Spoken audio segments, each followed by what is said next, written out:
స్వామికి అర్చన చేసుకుని భక్త మార్కండేయుడు వర్ణించిన అష్టకాలను లిఖితపూర్వకంగా రాశారు. చంద్రశేఖర అష్టకాలు. భక్త మార్కండేయుడు మటుకు మురళేశ్వర స్వామిని మటుకు భక్త మార్కండేయుడు ఏమని వేడుకున్నాడు అన్నది చంద్రశేఖర అష్టకంలో 4వ శ్లోకం. ఇది ఏమని వేడుకున్నటువంటి కుండలీకృత కుండలేశ్వర కుండలం వృషవాహనం నరదాది మునీశ్వర స్తుత వైభవం భువనేశ్వరం అంధకాంతతమాశ్రితామర పాదపం మదనాంతకం చంద్రశేఖరమాశ్రయే మమ కింకరః సది వయ్యమః.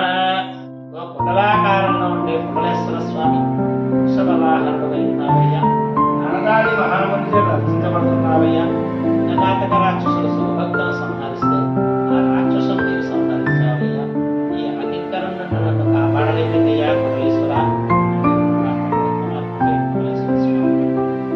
15వ శతాబ్దంలో శ్రీకృష్ణ దేవరాయల పరిపాలనలో ఆస్థాన కవిగా శ్రీనాథ మహాకవి. ఆ శ్రీనాథ మహాకవి క్షణానికి వచ్చి ఈ గోదావరిలో స్నానం చేసి ఈ స్వామికి అర్చన చేసుకుని ఇక్కడ నుండి కాశీ వెళ్ళి ఆయన కాశీ నదిలో స్నానం చేసి విశ్వేశ్వరుడికి అర్చన చేసుకుని కాశీ ఖండాన్ని తెలుగులో రాశారు. కాశీ పురాణాన్ని తెలుగులో రాస్తూ కాశీలో ఉన్న విశ్వేశ్వరుడితో సమానమైన కుండలేశ్వర స్వామి